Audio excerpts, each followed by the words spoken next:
Selamat datang di mata kuliah Metode Penelitian Manajemen Kesehatan. Saya Dani Ferdian dari Departemen Ilmu Kesehatan Masyarakat Fakultas Kedokteran Universitas Pajajaran. Pada kesempatan ini, saya akan menyampaikan topik mengenai data dan informasi kesehatan. Jika kita berbicara mengenai data kesehatan adalah angka dan fakta kejadian berupa keterangan dan tanda-tanda yang secara relatif belum bermakna bagi pembangunan kesehatan. Data kesehatan yang telah diolah atau diproses menjadi bentuk yang mengandung nilai dan makna yang berguna untuk meningkatkan pengetahuan dalam mendukung pembangunan kesehatan adalah informasi kesehatan. Perubahan data menjadi informasi dapat dilihat pada slide berikut. Dari mulai data collection, data transfer, data kemudian diproses, dipresentasikan, kemudian dianalisis untuk menjadi informasi dan kemudian informasi tersebut digunakan. Informasi kesehatan ini adalah aset yang berharga dalam pelayanan kesehatan dan perlu dikelola atau dimanage dengan baik seperti aset lainnya. Untuk mengelola informasi kesehatan dengan baik, kita harus memiliki pemahaman tentang data dan informasi dengan baik dan menyadari pentingnya memastikan kualitas data. Pengambilan keputusan yang baik ditunjang oleh adanya data dan informasi yang baik. Dalam rangka mendukung penyelenggaraan pembangunan kesehatan, diperlukan data, informasi, dan indikator kesehatan yang dikelola dalam sistem informasi kesehatan. Data kesehatan seperti yang tertuang dalam Peraturan Menteri Kesehatan Nomor 46 Tahun 2014 tentang Sistem Informasi Kesehatan terbagi menjadi data rutin dan data non-rutin. Data rutin dikumpulkan secara teratur oleh penyelenggara fasilitas pelayanan kesehatan, instansi pemerintah daerah, dan instansi pemerintah melalui pencatatan dan pelaporan atau cara lain. Data non-rutin dikumpulkan sewaktu-waktu sesuai kebutuhan dan prioritas pembangunan kesehatan yang ditetapkan oleh pemerintah. Data non-rutin ini meliputi data khusus dan data luar biasa. Data khusus meliputi data faktor risiko, lingkungan, dan lainnya yang mendukung program pembangunan kesehatan. Dan data luar biasa meliputi data yang dikumpulkan dalam kejadian luar biasa, wabah, bencana, dan kedaruratan kesehatan masyarakat. Jika melihat pada sumbernya, sumber data dan informasi ini dapat berasal dari fasilitas kesehatan dan dapat berasal dari masyarakat. Data yang berasal dari fasilitas kesehatan termasuk dari fasilitas pelayanan kesehatan milik pemerintah, pemerintah daerah, dan swasta. Data dan informasi kesehatan yang bersumber dari fasilitas pelayanan kesehatan ini diantaranya diperoleh dari rekam medik elektronik dan non-elektronik. Data yang berasal dari masyarakat, baik perorangan maupun kelompok, diantaranya diperoleh melalui kegiatan sensus dan survei, penelitian, dan pelaporan. Data dan informasi kesehatan ini dapat berbasis upaya kesehatan perorangan maupun upaya kesehatan masyarakat. Data dan informasi kesehatan yang berbasis upaya kesehatan perorangan adalah data dan informasi yang berasal dari suatu kegiatan dan atau serangkaian kegiatan pelayanan kesehatan yang ditujukan untuk peningkatan, pencegahan, penyembuhan penyakit, pengurangan penderitaan akibat penyakit, dan memulihkan kesehatan perseorangan. Seperti diantaranya rawat jalan, pelayanan gawat darurat, pelayanan satu hari atau one day care, home care, dan atau rawat inap berdasarkan pertimbangan kebutuhan pelayanan kesehatan, dan lain sebagainya.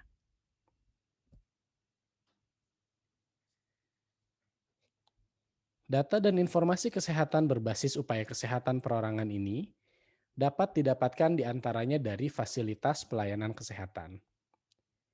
Tipe data dan informasi di fasilitas pelayanan kesehatan ini terbagi menjadi data dan informasi internal dan eksternal. Data dan informasi internal seperti data kunjungan pasien, baik itu data pasien spesifik perseorangan, agregat, komparatif, dan data general operation. Sementara, data dan informasi eksternal pada fasilitas pelayanan kesehatan adalah data komparatif dan data dari expert atau pakar. Contoh dari tipe data di fasilitas pelayanan kesehatan ini dapat dilihat pada slide berikut.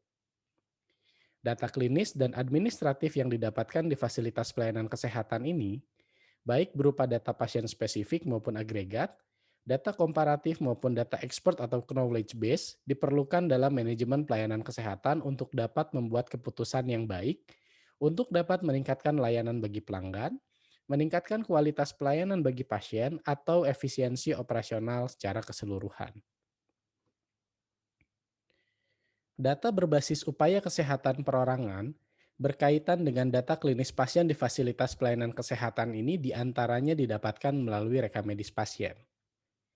Bagi dokter atau dokter gigi, dalam menjalankan praktik kedokteran wajib membuat rekam medis sesuai pasal 46 ayat 1 Undang-Undang Nomor 29 Tahun 2004 tentang Praktik Kedokteran. Berdasarkan Peraturan Menteri Kesehatan Nomor 269 Tahun 2008 tentang rekam medis adalah berkas yang berisikan catatan dan dokumen tentang identitas pasien, pemeriksaan, pengobatan, tindakan, dan pelayanan lain yang telah diberikan kepada pasien. Isi rekam medis diantaranya adalah catatan dan dokumen. Catatan berisi tulisan yang dibuat oleh dokter atau dokter gigi tentang segala tindakan yang dilakukan kepada pasien dalam rangka pemberian pelayanan kesehatan. Dan dokumen berisi catatan dokter, dokter gigi, dan atau tenaga kesehatan tertentu, laporan hasil pemeriksaan penunjang, catatan observasi dan pengobatan harian, dan semua rekaman baik berupa foto radiologi, gambar pencitraan atau imaging, dan rekaman elektrodiagnostik. Berikut ini adalah contoh dari jenis rekam medis non-elektronik. Dan berikut ini adalah contoh dari jenis rekam medis elektronik. Di antaranya adalah rekam medis yang terintegrasi pada sistem informasi manajemen rumah sakit dan juga PICare yang digunakan oleh BPJS Kesehatan.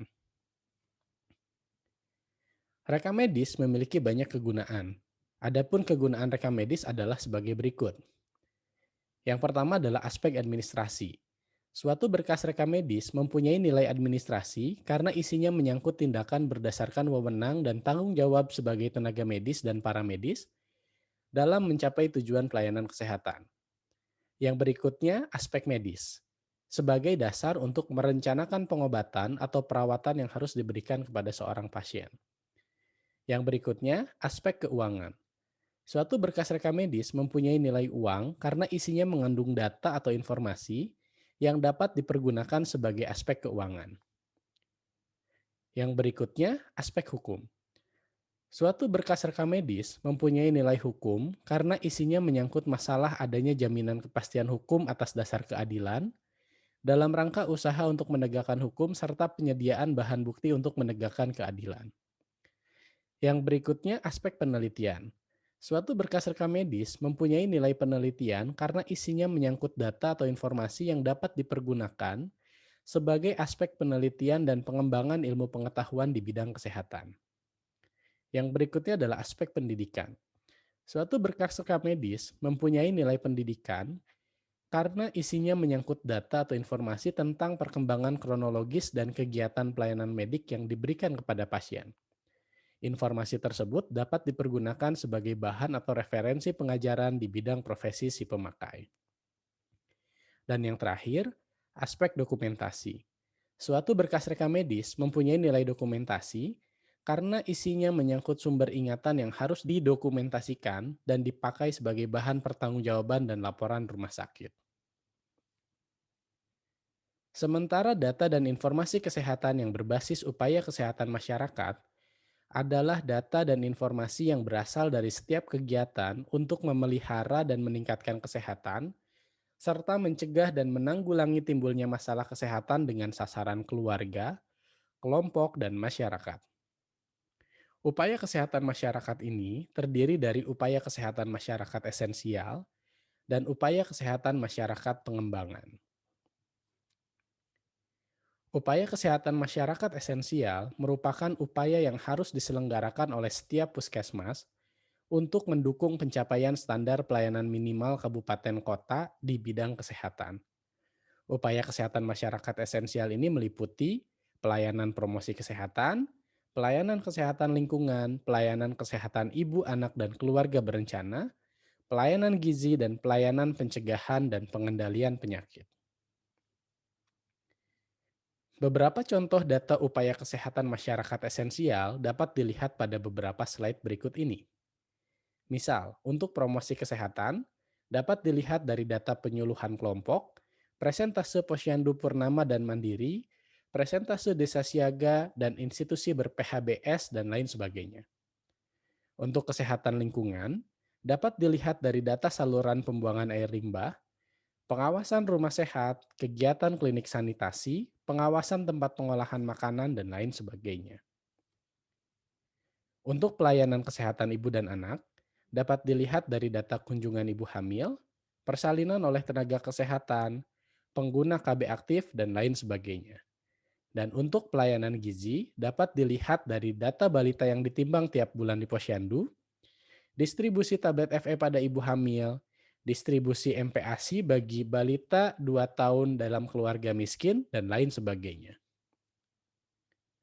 Untuk pencegahan dan pengendalian penyakit, dapat dilihat dari data pelayanan imunisasi dasar dan lanjutan, serta penemuan dan penanganan penderita penyakit dan lain sebagainya.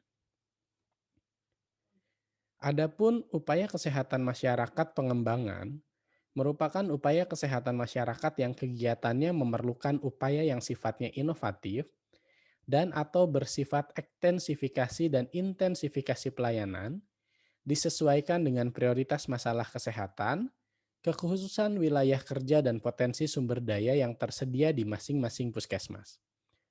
Upaya kesehatan masyarakat pengembangan ini diantaranya adalah pelayanan kesehatan jiwa, pelayanan kesehatan gigi masyarakat, pelayanan kesehatan tradisional komplementer, pelayanan kesehatan olahraga, pelayanan kesehatan indera, pelayanan kesehatan lansia, pelayanan kesehatan kerja, dan pelayanan kesehatan lainnya. Berikut ini merupakan beberapa contoh data yang dapat dilihat mengenai beberapa upaya kesehatan masyarakat pengembangan. Data kesehatan yang dikumpulkan dapat berasal dari banyak sumber atau sumber yang berbeda, baik itu berbasis upaya kesehatan perorangan maupun upaya kesehatan masyarakat. Seperti rekam medis dari berbagai fasilitas pelayanan kesehatan baik klinik maupun rumah sakit, survei berbasis populasi, sistem pelaporan data yang diwajibkan, maupun masalah kesehatan publik yang dilaporkan secara mandiri oleh masyarakat. Data-data yang dikumpulkan tersebut harus dikelola atau dimanage dengan baik agar dapat digunakan untuk meningkatkan kesehatan masyarakat. Pengolahan data dan informasi kesehatan meliputi pemrosesan, analisis, dan penyajian. Pemrosesan dilakukan dengan cara validasi, pengkodean, alih bentuk atau transform, dan pengelompokan. Dalam melakukan analisis, terlebih dahulu dilakukan penggalian data atau data mining. Penyajian sebagaimana dilakukan dalam bentuk tekstual, numerik, dan model lain sesuai perkembangan ilmu pengetahuan dan teknologi.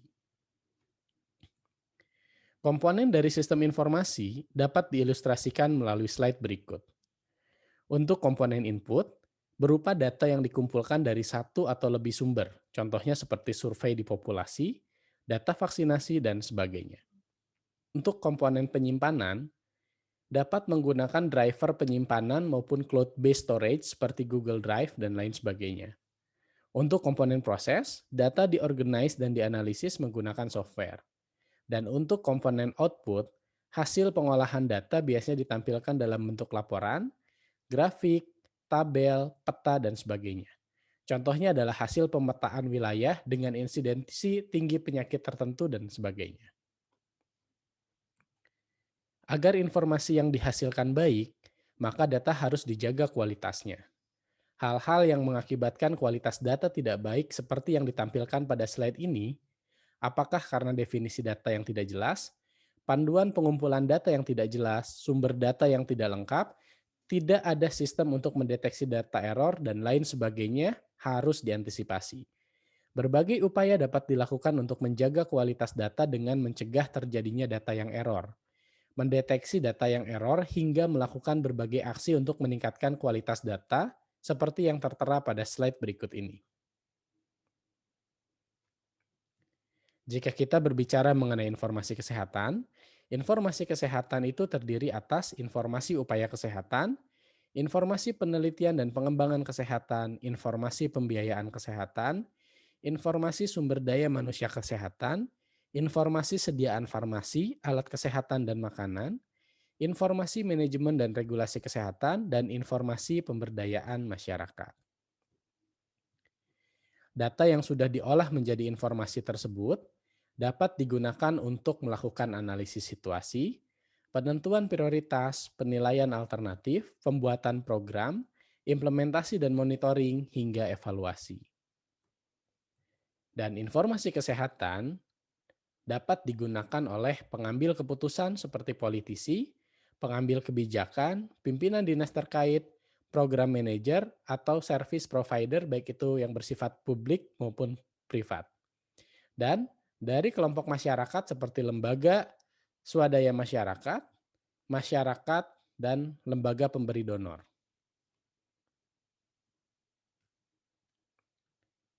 Di akhir sesi kuliah ini, ada tugas yang diberikan secara berkelompok. Kelas dibagi menjadi dua kelompok untuk membuat laporan dan presentasi mengenai dua hal. Kelompok satu ditugaskan untuk membuat laporan dan presentasi mengenai sumber, jenis pengelolaan, pemanfaatan, serta isu terkini mengenai data dan informasi kesehatan berbasis upaya kesehatan perorangan. Dan kelompok 2 mendapatkan tugas membuat laporan dan presentasi mengenai sumber, jenis pengelolaan, pemanfaatan, serta isu terkini mengenai data dan informasi kesehatan berbasis upaya kesehatan masyarakat. Tugas dikirimkan ke email dani.ferdian@unpad.ac.id maksimal 2 minggu setelah perkuliahan. Terima kasih dan sampai jumpa pada pembahasan topik yang lain.